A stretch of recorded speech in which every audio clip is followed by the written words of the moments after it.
사람은 모두 다 무슨 행동을 할 때에는 어떠한 목적을 가지고 움직입니다.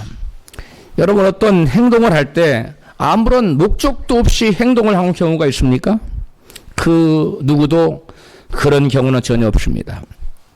여러분 중에 아무 목적도 없이 지금 이 자리에, 이 교회에 나와 계신 분이 계십니까? 여기 계신 모든 분들은 살아계신 하나님을 예배하러 나온 줄로 믿습니다.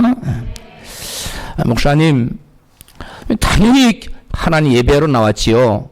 이렇게 생각하실 분들이 계신데 우리 교회 성도님들은 100% 그럴 줄로 저는 믿어요. 그런데 우리 교회 말고 저 어떤 교회는 교회를 나오긴 나왔는데 부모님이 하도 가라고 그러니까 효도 차원에서, 또 어떤 분들은 친교 차원에서, 또 어떤 분들은 비즈니스 차원으로 교회를 나오신 분들이 있고, 어떤 분들은 또 정치적인 목적을 가지고 교회를 나온 분들도 있습니다.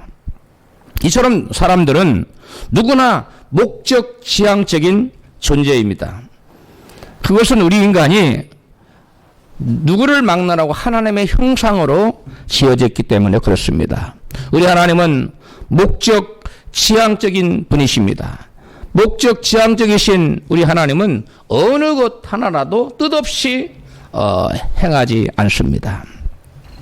하나님께서 우리가 보내본 이 현상계 천지 만물을 지으신 것, 천지를 지으신 이것도 뜻없이 지으신 것이 아니라, 목적 없이 지으신 것이 아니라 의도를 가지고, 분명한 목적을 가지고 지으셨다고 성경은 말씀해요. 이사야 45장 18절입니다.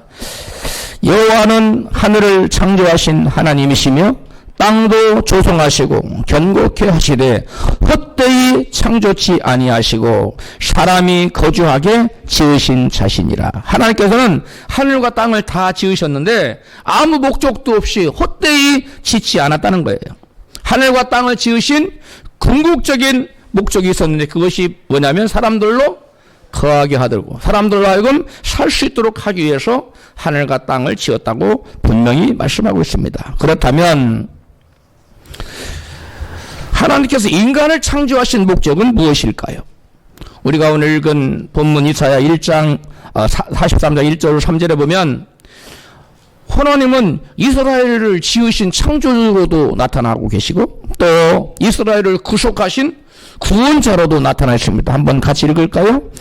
1절, 야곱아 너를 창조하신 여호와께서 이제 말씀하시느니라.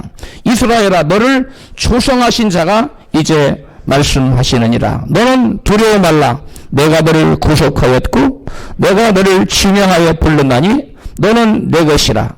대저 나는 여호와 네 하나님이요 이스라엘의 거룩한 자요 내 구원자임이라. 아멘. 이처럼 본문에 보면 하나님께서는 이스라엘의 창조주도 되시고 창조주로도 나타나시고 또 이스라엘의 구원자가 된다고 이렇게 혼재해서 이렇게 창조주라고 말씀했다가 또 구원자라고 말씀했다가 혼재해서 나타나고 있는데 왜 그럴까요?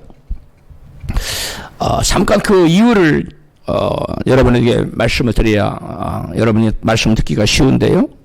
하나님께서 인간을 원래 지으셨는데 그 인간을 지으실 때 다른 피조물과 다르게 하나님의 형상을 불어넣었어요. 하나님의 형상을 불어넣어서 하나님과 교통할 수 있는 이 세상의 어느 피조물과 다른 특별한 존재로 지으셨습니다. 창세기 1장 27절 이것을 말씀합니다. 하나님이 자기 형상 곧 하나님의 형상대로 사람을 창조하시되 남자와 여자를 창조하시고, 그래서 하나님이 우리 인간을 지을 때는 다른 피조물과들에게 하나님 형상대로 지었다는 것은 바로 우리 인간을 다른 피조물 흙으로 짓고 끝냈어요. 흙으로 지은 다음에 그 흙으로 지은 육체에다가 하나님과 교통할 수 있는 영적 생명을 불어넣었다는 거예요. 성경에 본 생기를 불어넣었다고 되어 있어요. 그 영적인 하나님과 교통할 수 있는 영적인 존재를 우리 인간에게 덧입혔어요. 그래서 사람은 떡으로만 살 것이 아니요 하나님으로 나오는 모든 입으로 나오는 말씀으로 살 거죠. 육신으로만 지었다면 떡으로 살고 만족해야 돼요. 그런데 떡으로만 짓지 않고 하나님으로 나오는 모든 말씀으로 살아야 되는 이유는 하나님의 영적인 존재가 우리에게 부어졌기 때문에 하나님 말씀을 먹어야만 만족할 수 있고 살아갈 수가 있다는 것입니다. 그런데 우리 인간이 하나님과 교통하며 하나님께 영광 돌리고 예배하며 살도록 지어진 우리 인간이 영적인 존재에서 육적인 존재로 범죄로 전락했어요. 그러자 우리 육체 안에 거하시던 하나님의 영이 떠나고 말았어요. 창세기 6장 3절은 하나님의 영이 떠난 이유를 이같이 말합니다. 내 영이 사람들과 영원히 함께하지 않을 것이다. 그것은 그들이 범죄하여 육체가 되었기 때문이다. 쉬운 한글 성경이에요. 그런데 공동 번역은 이렇게 번역해 놓고 있어요. 그래서 사람은 동물에 지나지 않으니 나의 입김이 생기가 어떤 성경은 입김이라고 되어 있고 어떤 성경은 생기라고 되어 있어요. 내가 두 개가 다 써놔. 나의 생기가 사람들에게 언제까지나 머물러 있을 수 없다. 그래서 하나님의 영이 사람이 범죄하자 마치 뭐처럼 돼버렸다고요? 동물처럼 돼서 하나님 교통을 할 수가 없어요. 그 안에 있으나 마나 있을 수도 없고, 그런 하나님의 영이 떠났다고 성경은 분명히 말씀하는 거예요. 이 말은 우리 인간을 지으시고 그 인간 안에 내주하셔서 인간과 교통하던 하나님의 영이 인간이 범죄하여 하나님과 더 이상 교통할 수 없고 교제할 수 없게 되자 하나님의 영이 떠났다는 거예요.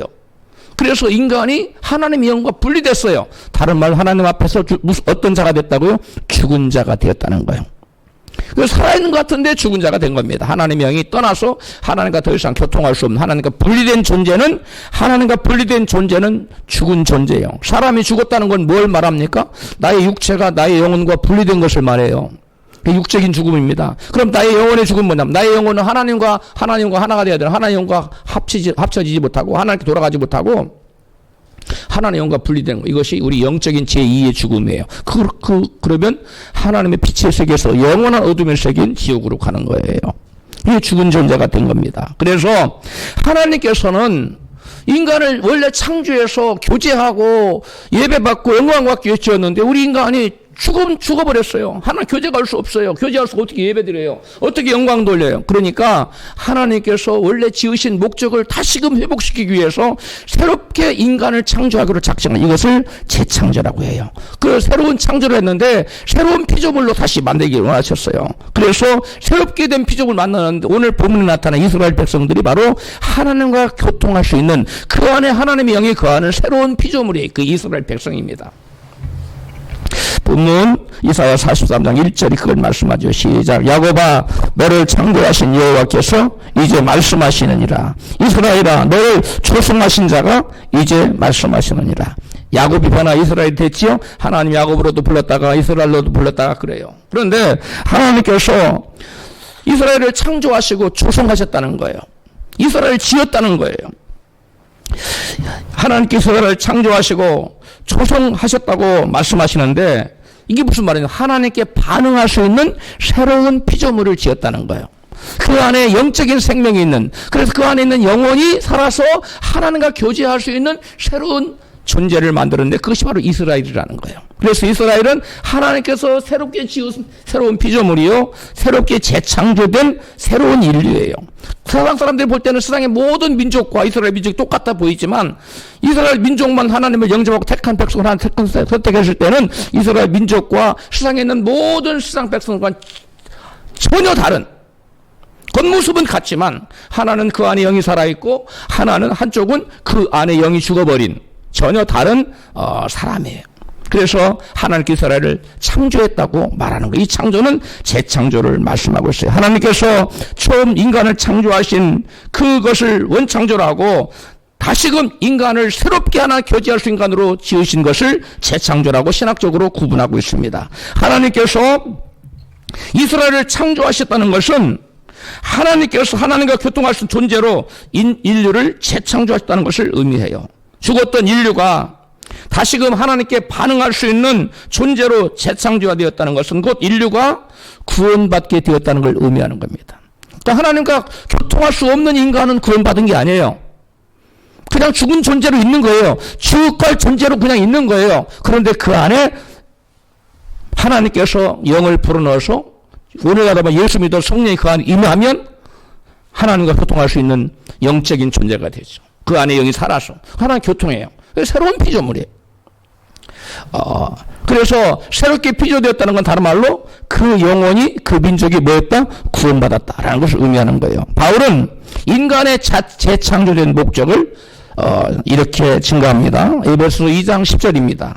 같이 읽어요. 우리는 그의 만드신 바라 그리스도 예수 안에서 선한 일을 위하여 지으심을 받은 자니 이 일은 하나님이 전에 예비하사 우리로 그 가운데서 행하게 하려 하심이니라. 아멘. 우리는 하나님 만드신 바라는 거예요. 예수 안에서 무슨 일을 위하여? 선한 일을 위하여, 착한 일을 위하여 하나님 우리를 지었는데 우리로 하여금 그 가운데서 선한 일을 행하는 가운데서 성한 일을 행하면서 살아가도록 하기 위해서 우리를 새롭게 지었다는 거예요.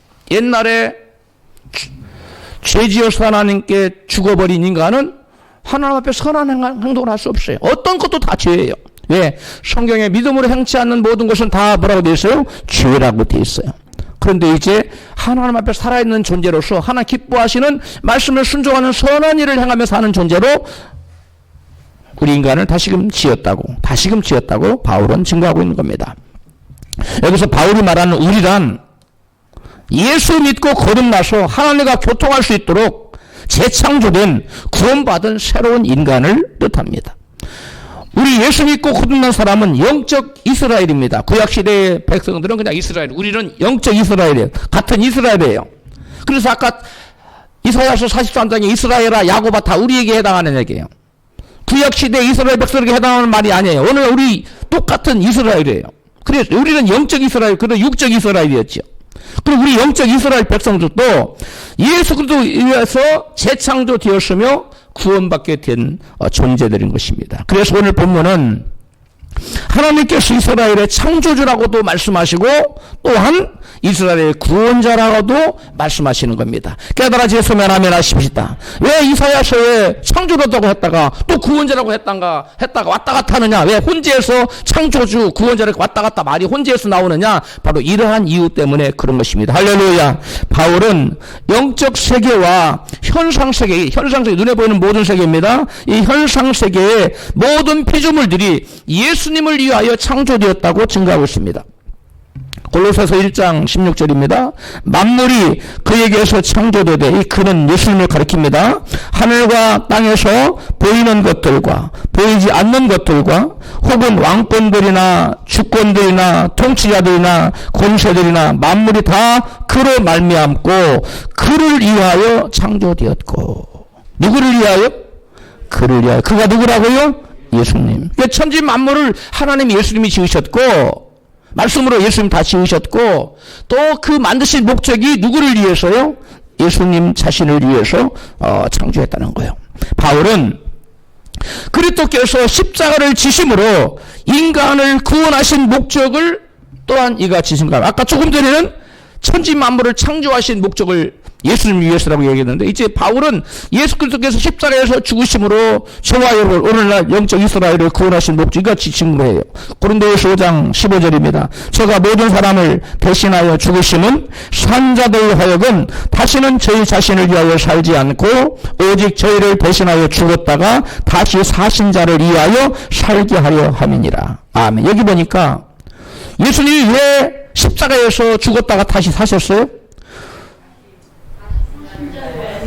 영적 이스라엘로 하여금 구원받은 자들로 하여금 다시는 자기 자신을 위해 살지 않고 누구를 위해 살도록? 예수님을 위해 살도록. 그러니까 아까 창조 목적도 누구를 위해서고? 예수님을 위해서고 여기 구원의 목적도 누구를 위해서고? 예수님을 위해서요. 다 우주의 중심은 예수님입니다. 응? 그래 모든 것이 예수 중심이래야 돼요. 그러므로 하나님께서 이스라엘을 창조하시고 구원하신 목적이 다 같이 예수님을 위해서 살게 하려는 거예요. 그 어느 것 하나 다 목적이 뭐냐? 이런 풀한 포기도 다 예수님을 위해서요. 여러분 우리가 모르지만 들풀도 하나님을 찬양하고 있다는 예수님 찬양하고 그 다음에 새들도 하나님을 찬양하고 노래하고 있다는 거예요. 새하고 대화를 나누는 분이 있다고 그러는데 진짜인지 가짜인지는 모르겠지만 새하고 교통하는데 예수님 찬양하고 있더라는 거예요. 새도 찬양하고 들풀도 찬양하는데 우리도 예수님 찬양해야 될 줄로 믿습니다. 네. 예수님 위해 살아야 돼요. 뿐만 아니라 성경에는 안식일을 지키라고 두 번 나와요. 율법에서, 십계명에서. 그런데 그 안식일을 지키라고 한 그 십계명이 그 출애굽기에 나온 출애굽기 20장에 나오는 그 십계명과 신명기 5장에 또 십계명이 또 한 번 나오거든요. 그런데 그 목적이 달라요. 출애굽기 20장에서는 뭐라고 나오느냐? 20장 8절 시작. 안식일을 기억하여 거룩히 지키라. 11절 이는 엿새 동안에 나 여호와가 하늘과 땅과 바다와 그 가운데 모든 것을 만들고 제7일에 쉬었음이라. 그러니까 출애굽기 20장에서는 안식일을 지키라고 한 이유가 뭐냐면 하나님이 천지를 만드신 창조주다. 그 창조주 하나님을 기념하여 안식일에 너희들은 하나님을 예배하라. 하나님께 제사드리라. 하나님께 예배하라. 하나님을 찬양하라 해서 안식일을 지키라고 출애굽기 20장은 기록하고 있어요. 무엇 때문에 지키라고 하고요? 천지를 창조하신 하나님을 찬양하고 예배하라고 안식일을 지키라고 출애굽기 20장은 말씀하고 있는데 반하여 신명기에서는 신명기 5장 15절은 달리 얘기하고 있어요. 같이 읽습니다. 시작. 너는 기억하라. 네가 애굽 땅에서 종이 되었더니 너희 하나님 여호와가 강한 손과 편팔로 너를 거기서 인도하여 내었나니, 다른 말로 구원하여 내었나니, 그러므로 너희 하나님 여호와가 너를 명하여 안식일을 지키라 하느니라. 아까 출애굽기에서는 왜 안식일을 지키라고 해요? 하나님 천지 만물을 엿새 동안 짓고 7일에 쉬었기 때문에. 그래 안식일을 지켜하는 예배하라고. 그 창조를 기념하여 예배하라고. 그런데 신명기에서는 무엇을 기념하라고? 너희를 애굽에서 뭐한 것을? 구원해낸 것을 기념하여 안식일을 지키라고 그러는 거예요.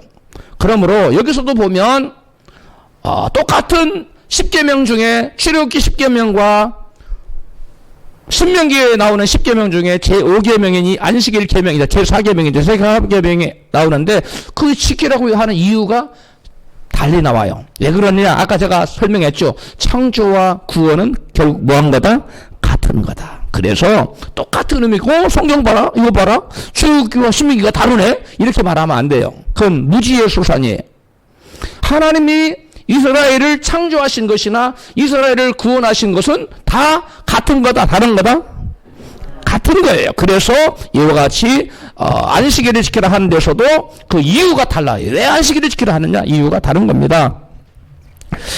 인간을 구원하여 생명 있는 존재로 재창조하신 것은 곧 원래의 인간 창조 목적을 상실했기 때문에 원래 인간 창조 목적을 회복시키기 위해서 인간을 재창조하신 거예요. 원창조로 끝내버린 것이 아니라, 그러면 그 이후로 모든 태어난 인류는 다 지옥 가야 돼요. 그래서 하나님께서 자비와 긍휼의 하나님께서 인류를 구원하시고자 재창조 계획을 세우시고 독생자를 예비해 주셨다가 독생자를 보내주시고 우리 주 예수께서 이 땅에 오셔서 저와 여러분 대신 십자가에 달려서 피 흘려 돌아가심으로 말미암아 온 죄를 대속해 주심으로 우리를 재창조해 주신 줄로 믿습니다. 인간을 이와 같이 재창조하신 목적은 원창조의 목적을 회복시키기 위해서래요. 원창조의 그런 목적이나 그러므로 재창조의 목적은 같은 거예요. 그리고 재창조는 바로 구원이에요. 그러므로 창조의 목적, 재창조의 목적, 구원의 목적은 결론적으로 뭐다? 하나예요. 같은 거예요. 할렐루야. 그렇다면 우리 인간을 원래 창조하신 목적, 또 새로운 피조물을 만들기 재창조하신 목적, 또 구원하신 이 목적은 과연 무엇일까요? 오늘 본문에 두 가지로 나타나고 있습니다. 먼저 하나님의 인간 창조와 구원의 목적 중 그 하나는 하나님의 영광을 위해서입니다. 따라합시다. 하나님의 영광을 위해서. 그 원래 우리 인간을 지으신 목적, 우리 인간을 재창조하신 목적, 우리를 죄에서 구원하신 목적, 이게 첫 번째가 뭐라고요? 하나님의 영광을 위해서. 본문 이사야 43장 7절에 나타납니다. 같이 읽습니다. 무릇 내 이름을 일컫는 자 곧 내가 내 영광을 위하여 창조한 자를 오게 하라. 그들을 내가 지었고 만들었느니라. 무엇을 위해서 창조했다고요? 내 영광을. 여기 너는 하나님입니다. 여호와 하나님의 영광을 위해서 인간을 지으셨다는 거예요. 할렐루야. 인간 창조와 구원의 목적이 하나님의 영광을 위한 것이라면 과연 우리는 어떻게 하여야 하나님께 영광을 돌릴 수 있을까요? 예수님께서는 저와 여러분에게 우리가 어떻게 하면 하나님께 영광을 돌릴 수 있는지를 이같이 말씀하고 계십니다. 요한복음 15장 8절입니다. 같이 읽어요. 너희가 과실을 많이 맺으면 내 아버지께서 영광을 받을 것이요. 우리가 과실 많이 맺으면 하나님께 영광 받으신다는 거예요. 그럼 우리가 과실을 많이 맺는 방법을 알아야 될 거 아니에요. 그럼 과연 먼저 과실을 많이 맺는다는 것이 뭔가? 과실을 맺는다는 말 자체가 뭔가? 열매를 맺는다는 것이 뭔가? 전도하는 건가? 많은 사람은 그렇게 생각해요. 아니에요. 물론 전도도 열매죠. 그러나 성경에 말하는 여기서 과실, 열매는 그런 것이 아니에요. 요한복음 15장 4절이 이거 설명해주고 같이 읽어요. 가지가 포도나무에 붙어있지 아니하면 스스로 열매를 맺을 수 없음 같이 너희도 내 안에 있지 아니하면 그러하리라. 그러므로 포도나무가 가지가 포도나무에 붙어있어야 열매를 맺는 것처럼 우리가 말씀 안에서 살아야 열매를 맺을 수 있다는 거예요. 그러므로 열매는 뭐예요? 말씀 안에 사는 걸 말하는 거예요. 다른 말로 말씀에 순종하여 사는 것이 여기서 말씀하신 예수께서 말씀하신 과실을 맺는 거예요. 할렐루야. 그런데 어떤 사람은 과실을 많이 맺어요. 근데 어떤 사람은 과실을 조금 맺어요. 어떤 사람은 어쩌다가 말씀 어쩌다가 지켜? 그럼 과실이 좀 맺지. 어떤 사람은 모두는 아니지만 다 거의 대부분 말씀을 지켜 과실을 많이 맺는 거지. 그러니까 어쩌다 말씀 지키는 것 쪽에서는 하나님의 영광 안 받으시고 거의 대부분의 말씀을 지키는 완전히 지킬 사람은 없으니까 그런 말씀을 철저히 지키는 사람 중에서 많은 열매를 통해서 많은 과실을 통해서 영광을 아버지께서 받으실 것이라고 말씀하고 있는 깨달아졌으면 아멘 하십시다. 그렇 따라서 열매를 많이 맺는다는 것은 그 성경에 나온 거의 대부분의 말씀을 철저히 지킨다는 거예요. 그래서 많은 열매를 맺게 되고 그것을 통해서 우리 아버지께서는 뭘 받으신다? 영광을 받으신다고 말씀해요. 자, 예수님께서는 어떻게 하면 그럼 우리가 과실을 많이 맺는다고 말씀하시나요? 요한복음 15장 5절에 같이 나는 포도나무요 너희는 가지니 저가 내 안에 내가 저 안에 있으면 이 사람은 과실을 많이 맺나니. 여기 예수님은 과실을 많이 맺는 방법을 비결을 말씀하고 있는데 내가 저 안에 이게 무슨 말이에요? 예수님이 우리 안에 있다는 거예요. 저 그리스도께서 우리 안에 계시고 그런데 그냥 어떻게 주님으로 계시는 거예요. 예수님을 내 안에 주님으로 모시면 과실을 맺을 수 있어요. 그 다음에 저가 내 안에 이거 잘 들으십시오. 내가 저 안에 예수님이 우리 안에는 어떻게 하는 거예요? 예수님 우리 안에 주인으로 와 계시는 거예요. 영접한 거예요. 그 다음에 저가 내 안에 너희들이 내 안에 이거 무슨 말이에요? 우리가 하나님 말씀 안에 그 말이에요. 말씀 안에 거하면 즉 말씀 안에 거한다는 것 말씀을 순종하며 살면 열매를 많이 맺는다는 거예요. 두 가지 조건이죠. 아멘. 교회를 나왔어요. 근데 주님 영접하지 않고 다녀. 그 사람 열매를 못 맺어요. 그 다음에 주님을 영접하긴 했어. 근데 말씀 안에 주로 안 거해. 그냥 자기가 하고 싶은 대로 많이 해. 그런 사람은 많이 맺지만 많이 맺으려면 주님이 내 안에 계시고 또 내가 주님의 말씀 안에 거했나 말씀에 순종하는 거룩한 삶을 살면 이 사람은 열매를 많이 맺는다는 거예요. 열매를 어떻게 하는 것이 많이 맺는지 몰라서 못 맺어서 그렇게 말하면 안 돼요. 열매를 많이 맺는 방법 말씀드렸습니다. 예수 주님으로 모시고 말씀에 순종하는 삶을 살면 열매가 많이 맺혀진다는 거예요. 할렐루야. 따라서 열매를 많이 맺어 하나님께 영광을 돌리려면 예수 주인으로 모시고 말씀에 순종하며 살아야 된다는 거예요. 따라서 우리가 예수를 주님으로 모시고 말씀에 순종하며 사는 만큼 열매를 많이 맺을 수 있어요. 그래서 영광을 그만큼 돌려드릴 수 있어요. 열매를 많이 맺는 만큼 더 큰 영광을 돌려드릴 수가 있는 겁니다. 예수님께서는 우리가 어떻게 해야 하나님께 영광을 돌릴 수 있는지를 또 다른 말씀에서 이같이 말씀해요. 마태복음 5장 16절에 같이 읽어요. 너희 빛이 사람 앞에 비치게 하여 그들로 너희 착한 행실을 보고 하늘에 계신 너희 아버지께 영광을 돌리게 하라. 아멘. 예수께서 말씀하신 여기서 착한 행실을 통해서 너희 착한 행실을 보고 하늘에 계신 너희 아버지께 영광을 돌리라고 하는데 이 착한 행실이 뭐냐면 세상 사람들 앞에 어두운 세상에 처해 있는 세상 사람들 앞에 빛을 비추는 어둠에 빛을 비추는 삶을 가리키는 거예요. 즉 그것은 말씀에 순종하는 거룩한 삶을 의미합니다. 우리가 말씀에 순종하는 삶을 살잖아요. 원수를 사랑하라. 에? 내 이웃을 내 몸처럼 사랑하라. 그런 말씀을 순종하며 살아봐요. 그럼 세상 사람은 와 우리와 다르네. 이럴 거 아닙니까? 하나님께 영광을 돌리지 않겠습니까? 다 돈 떼먹고 못되게 사는데 예수 믿는 사람은 그 중에 거룩한 삶을 살아봐요. 그러면 사람들이 우리와 다르네. 하나님 믿는 사람 역시 다르네. 착한 행실로 어둠의 빛을 비춰서 세상 사람들로 하여금 하늘에 계신 하나님께 영광을 돌리게 하라는 거예요. 착한 행실로 거룩한 삶으로. 할렐루야. 이러한 삶을 사시기를 축복합니다. 성경에 이 어둠의 빛을 비치는 열매 맺는 거룩한 삶에 대해서 이같이 증거합니다. 에베소서 5장 8절에요. 같이 너희가 전에는 어둠이더니 이제는 주 안에서 빛이라. 빛의 자녀들처럼 행하라. 빛의 열매는 모든 착함과 의로움과 진실함에 있느니라. 11절 너희는 열매 없는 어둠의 일에 참여하지 말고 도리어 책망하라. 바울은 빛의 열매 맺는 삶은 모든 착함과 의로움과 진실함과 같은 열매가 나타나는 삶이라고 말하고 있어요. 그런데 반면에 어둠 가운데 살면서 죄를 짓는 삶은 열매 없는 삶이라고 말하면서 그 어둠의 일에, 열매 없는 어둠의 일에 너희는 참여하지 말아라. 그렇게 말하고 있어요. 그래서 죄 짓는 삶은 열매 없는 삶이에요. 그래서 죄 안 짓고 거룩하게 사는 삶이 거룩한 삶이고 열매 맺는 삶이고 하나님께 영광 돌리는 삶이에요. 세상에는 빛을 비치는 삶이고 하나님께 영광 돌리는 삶이에요. 할렐루야. 따라서 예수께서 말씀하시는 빛을 비치는 착한 행실은 말씀에 순종하여 거룩한 열매를 맺는 삶을 가리키는 거예요. 그러므로 우리가 하나님께 영광을 돌리려면 예수님을 주로 모시고 말씀에 순종하는 거룩한 삶을 살아야만 하는 것입니다. 성경에 자신의 삶의 기준을 오로지 하나님께 영광 돌리는 데 두었던 사람이 있었는데 그가 바로 다윗이라는 사람이에요.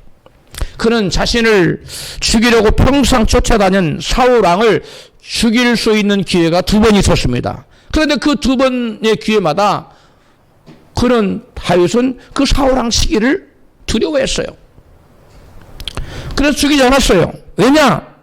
하나님의 기름 부음 받은 사울 왕을 죽이는 것은 생사를 주관하시는 하나님의 일을 회방하는 것이었기 때문에 그렇습니다. 그러므로 다윗은 자신의 지금 생사가 달린 그러한 중대한 문제 앞에서도 먼저 이 일이 하나님께 영광이 되느냐 아니면 영광을 가리는 일이냐를 먼저 따져봤다는 거예요. 그러므로 저와 여러분이 어떤 크고 작은 모든 일을 할 때 이 일이 과연 하나님께 영광이 되느냐 아니면 영광을 가리게 되느냐를 우리가 따져보고 나의 유익과 상관없이 하나님께 영광 돌리는 쪽으로 선택을 해야 될 줄 믿습니다. 이게 예수 믿는 사람이에요. 이런 사람이 하나님께 영광 돌리는 거예요. 그래서 바울이 같이 말합니다. 고린도전서 10장 31절 시작. 그런즉 너희가 먹든지 마시든지 무엇을 하든지 다 하나님의 영광을 위하여 하라. 우리의 모든 삶의 중심에 우리의 삶의 모든 중심에 다윗처럼 누가 계셔야 된다고요? 하나님. 그래서 하나님이 영광이 되느냐 안 되느냐 하고 무엇을 음식을 먹을 때도 이것이 하나님께 영광이 될 것인가 따져보고 술을 먹는 것이 하나님께 영광이 되다 마셔야 되겠죠? 근데 술 먹고 하나님께 영광이 될 수 있겠습니까? 그래서 술을 안 마셔야지.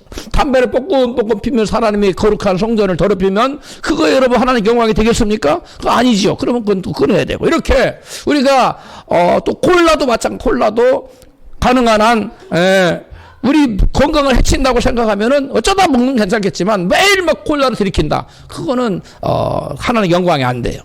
그러니까 좌우지간 우리가 먹든지 마시든지 그 무엇을 하든지 다 누구의 영광을 위해서 해야 된다?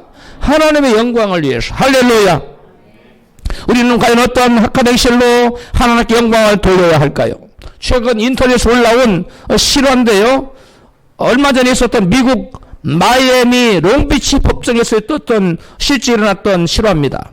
남편 없이 2 아들을 키우며 열심히 교회를 섬기던 한 여인이 있었습니다.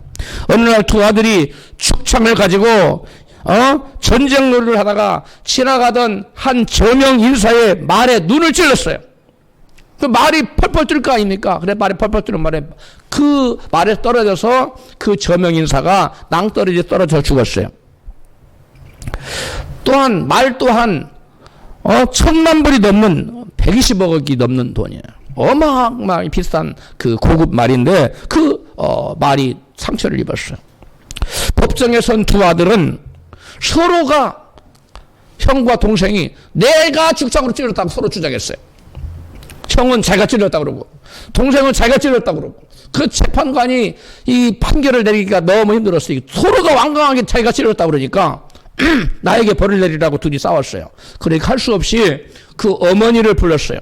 어머니에게 얘기했어요. 이 두 아들이 서로가 죽창으로 말을 찔렀다고 하는데 두 아들 중에 하나는 사형 언도를 내려야 되는데 둘 중에 어느 아들이 죽어야 될지 나는 잘 모르겠으니까 어머니가 결정하시오. 그래서 어머니에게 판단을 유보했어요. 그래서 어머니가 잠시 기도했어요. 법정에서. 잠시 기도하더니 네, 작은 아들을 죽는 자리에 내놓겠습니다. 그랬어. 작은 아들에게 사형 집행을 내려주세요. 이유는 간단했습니다. 큰 아들은 남편의 전처의 아들이었고 작은 아들은 자기 자신이 낳은 아들이었기 때문에 자기가 낳은 아들을 사형 자리에 언도에 때려달라고 부탁을 내놓은 거예요. 법정의 판사가 아니 당신 자신이 낳은 친아들이 더 귀하지 않느냐고 물었습니다. 그러자 그 크리스찬 여인이 이같이 대답합니다. 띄워줘봐요. 저는 그리스도인이고 하나님의 자녀로서 교회에서 익힌 나의 삶의 목적은 오직 하나님의 영광을 위해 사는 삶입니다. 그런데 제가 큰 아들을 죽는 자리에 내어놓는다면 하나님께 영광이 되지 않기 때문입니다. 이렇게 대답했어. 이게 리얼 크리스찬이에요. 이게 본 어게인 크리스찬이에요. 어느 누가 자기 자식을 내놓고 싶겠어요. 근데 이 사람은 지금 판단 기준이 먹든지 마시든지 그 무엇이든지 하든지 무엇을 위해 살아? 하나님의 영광. 하나님의 영광 때문에 자기가 낳은 아들을 죽는 자리에 내어놓겠다는 거. 우리는 종종 하나님의 은혜와 축복을 세상에서의 성공과 세상에서 잘 되는 것과 연관시켜서 그것을 이유로 하나님께 영광을 돌립니다. 그러나 만약 하나님의 자녀가 세상에서 잘 되는 것으로 하나님께서 영광을 받으신다면 하나님 이미 사단에게 패배하신 거예요. 왜냐하면 사단의 종으로 사는 세상 사람들이 하나님의 자녀들보다 훨씬 세상적인 복을 더 많이 받아요. 그렇지 않습니까? 여러분 세상에 뭐 큰 비즈니스 사업체라든가 그 대단한 사람들 보세요. 예수 믿는 사람 대부분이에요. 우리는 이걸 알아야 됩니다. 우리 하나님은 사단이 줄 수도 있고 사단의 능력으로도 얼마든지 행할 수 있는 것으로 결코 영광을 받지 않으신다는 거예요. 그렇다면 사단이 감히 흉내조차도 낼 수 없고 도저히 할 수 없는 일이 무엇이겠습니까? 그것은 바로 하나님만이 하실 수 있고 하나님만이 가지신 유일하신 속성인 공의를 실천하는 것과 사랑을 실천하는 것이에요. 바로 예수께서 이 하나님의 공의와 사랑을 실천하는 삶을 사셨는데요. 예수께서 이 땅에 33년 동안 살면서 바로 자기 자신을 내어주는 죽는 자리까지 내어주는 이 희생적인 삶, 또 십자가에서 자기 자신을 내어주는 희생적인 그러한 희생, 그리고 이 땅에 살면서 모든 대속을 당하는 친히 가난하게 살고 그 다음에 여러 가지 고난을 받으며 대속적인 삶을 사는 그러한 고난을 통해서 예수님이 바로 하나님의 공의와 사랑을 실천하셨던 것입니다. 그러므로 예수께서 이와 같이 하나님의 공의와 사랑을 실천함으로 십자가를 지시는 대속의 삶을 통해서 하나님께 예수님께서 영광을 돌리셨고 하나님께서는 예수님으로부터 영광을 받으신 겁니다. 그러므로 하나님의 자녀된 성도된 저와 여러분들은 하나님께 영광을 돌리기 위해서는 예수님처럼 하나님의 공의와 사랑을 실천해야 돼요. 바로 누가 그런 삶을 살았느냐? 바울이 예수 그리스도의 남은 고난을 자기의 육체에 채운다고 이같이 말해요. 골로새서 1장 24절입니다. 같이 읽어요. 나는 이제 너희를 위하여 받는 괴로움을 기뻐하고 그리스도의 남은 고난을 그의 몸된 교회를 위하여 내 육체에 채우노라. 성도들을 위해 섬기는 일에 괴로운 일이 많았어요. 근데 그것도 기뻐했어요. 그리스도의 남은 고난을 주님의 몸된 교회를 위해 자기 육체에 채운다 그랬어요. 교회를 위해서, 주님의 나라를 위해서, 주님을 위해서 고난받는 것을 바울은 기쁨으로 여겼어요. 이게 바로 이런 것도 하나 영광 받으신 거예요. 이것은 마귀가 흉내낼 수 있는 게 아니에요. 마귀는 공의를 행하는 것, 정의를 실천하는 것, 사랑을 실천하는 것 마귀가 할 수 없어요. 마귀는 불의하고 공정하지 않고 그 다음에 사랑보다 미워하고 시기하고 질투하고 남이 잘된 거 다리 방해놓고 이게 마귀가 하는 짓인데, 우리 하나님은 우리를 살리기 위해서 자신을 내어놓잖아요. 죽음의 자리에. 우리를 살리기 위해서 당신이 희생하시잖아요. 이것이 하나님의 사랑 때문에 그래요. 또 하나님은 죄값은 사망이라는 심판이라는 말씀을 이루기 위해서 죄값을 갚기 위해서 예수님이 십자가 달려 죽이신 거예요. 당신의 아들을. 공의 하나님이기 때문에 죄는 반드시 누군가가 심판받아야 되는데, 그 죄는 우리가 짓고 죄값은 누가 받았다고요?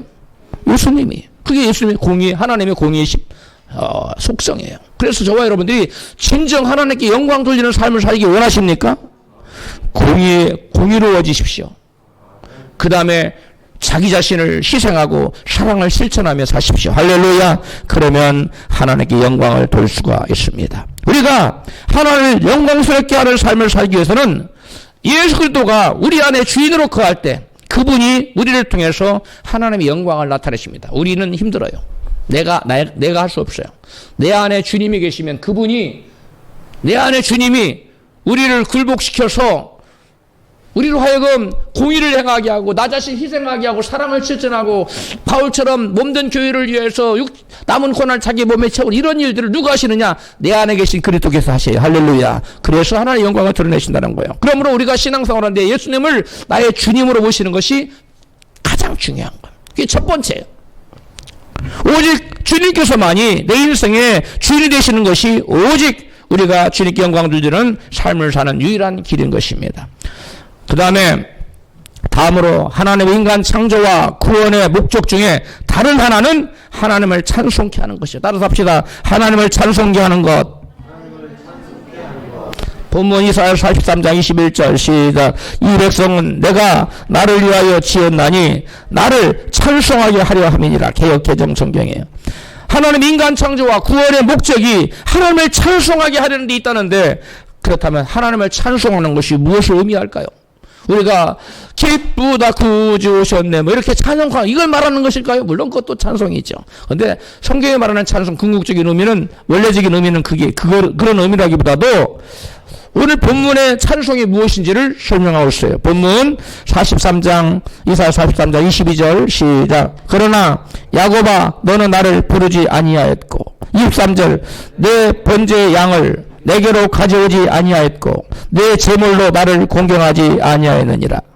너는 나를 위하여 돈으로 상품을 사지 아니하며 희생의 기름으로 나를 흡족해 아니하고. 아멘. 여기 보면 이 말씀 앞에 21절에서는 하나님께서 이스라엘을 지으시고 구원하신 목적이 하나님을 뭐하게 하려고? 찬송하게 하려고. 근데 이어지는 말씀 22절부터는 그러한 목적으로 지음받고 구원받은 이스라엘 백성이 하나님을 찬송하지 않는다고 쭉 지금 무엇을 책망하고 있어요? 제물로 하나님께 제사 드리지 않는다고 지금 책망하고 있어.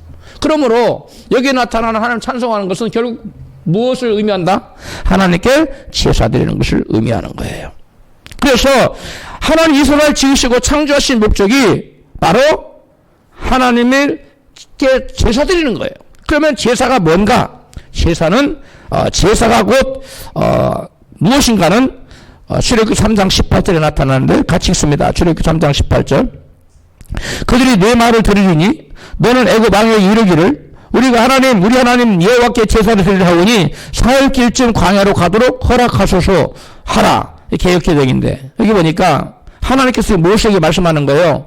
애굽 왕 바로에게 가서 하나님이 우리가 하나님께 제사를 드리려 하는데 사흘길쯤 가서 광야에 가서 우리가 하나님을 예배하도록 우리를 도와주세요.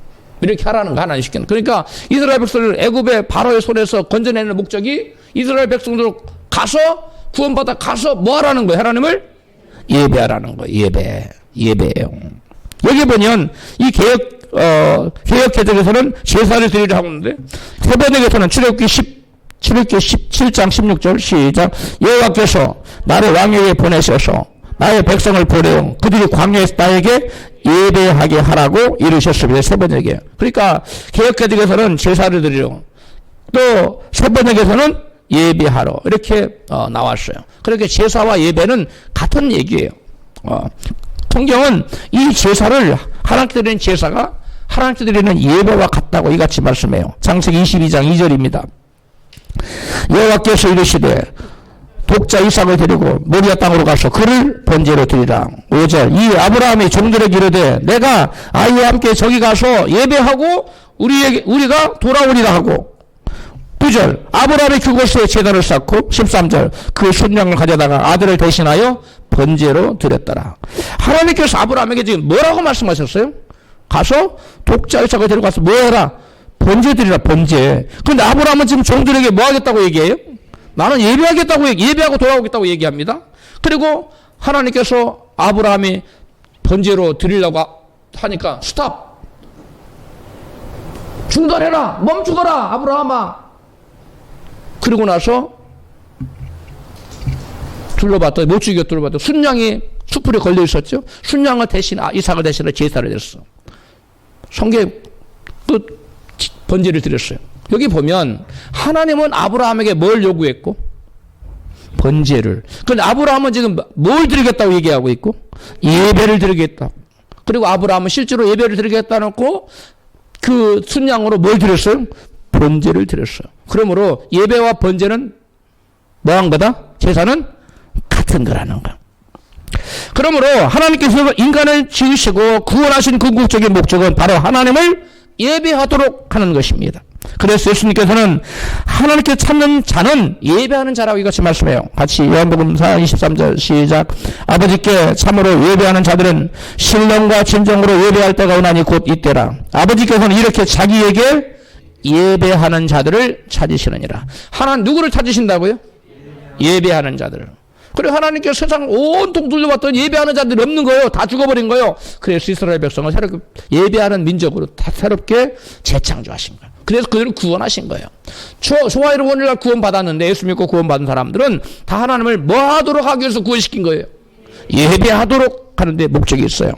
솔로몬은 전도서 12장 13절에서 하나님을 경외하는 것이 사람의 본분이라 이같이 진 거예요. 전도서 12장 13절 시작. 이래 결국을 다 들었으니 하나님을 경외하고 그 명령을 지킬지어다. 이것이 사람의 본분입니다. 사람의 본분이 뭡니까? 사람의 본분이란 인간으로서 마땅히 행해야 될 인간에게 가장 중요한 일이 사람의 본분 아닙니까? 그런데 사람의 본분이 여기서 뭐라고 그래요? 여호와를 경외하는 것.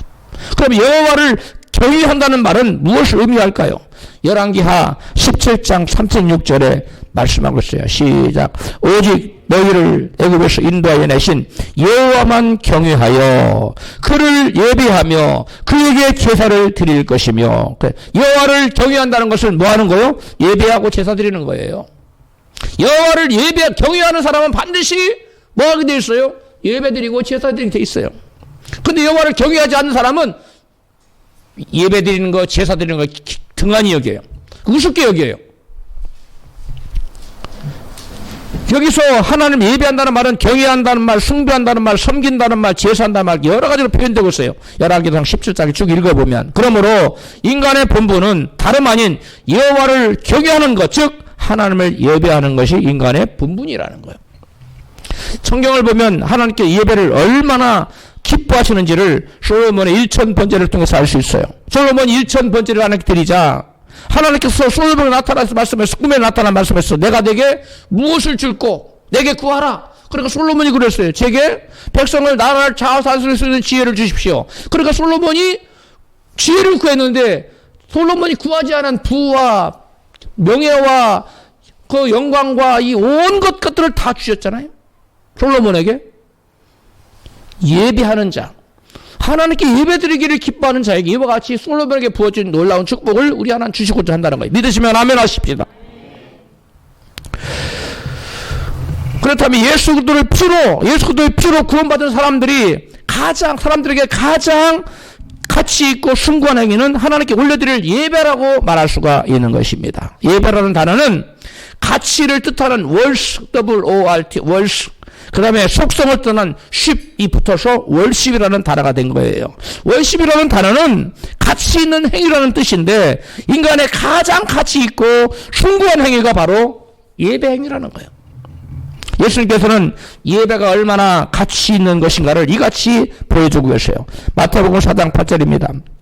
마귀가 또 그를 데리고 지극히 높은 산으로 가서 천하 만국과 그 영광을 보여주며 가로되 내게 엎드려 절하고 경배하면 이 모든 것을 주리라. 여기서 경배하면이 예배하면이에요. 워십이에요. 예수님께 마귀가 천하 만국과 그 영광을 보여드렸어요. 그리고 자기에게 엎드려 경배하면, 예배하면, 자기를 예배하면 이 모든 것을 주리라고 제안했어요. 그러나 예수께서 이렇게 반응하셨습니다. 마태복음 4장 10절이에요. 시작. 예수께서 말씀하시되 사단아 물러가라. 기록되었으되 주 너희 하나님께 경배하고 다만 그를 섬기라 하였느니라. 아멘. 미국에서는 주일 예배를 워십이라고 하고 서비스라고 돼. 어느 교회는 서비스 오더라고 돼 있어요. 예배 순서. 어떤 교회는 워십 오더라고 돼 있어요. 달라요, 교회마다. 똑같은 거예요. 워십이나 서비스나 똑같아요.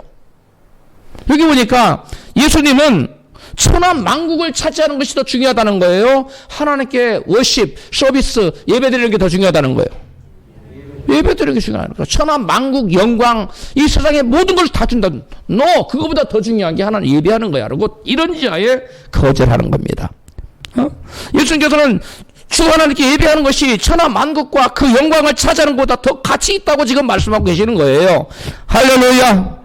여러분도 예수님과 같이 동의하시면 크게 아멘 하십시다. 사람들이 대단한 가치를 부여하는 세상의 물질과 세상의 영광보다 하나님 예배하는 것이 더 가치 있고 귀하다는 거예요.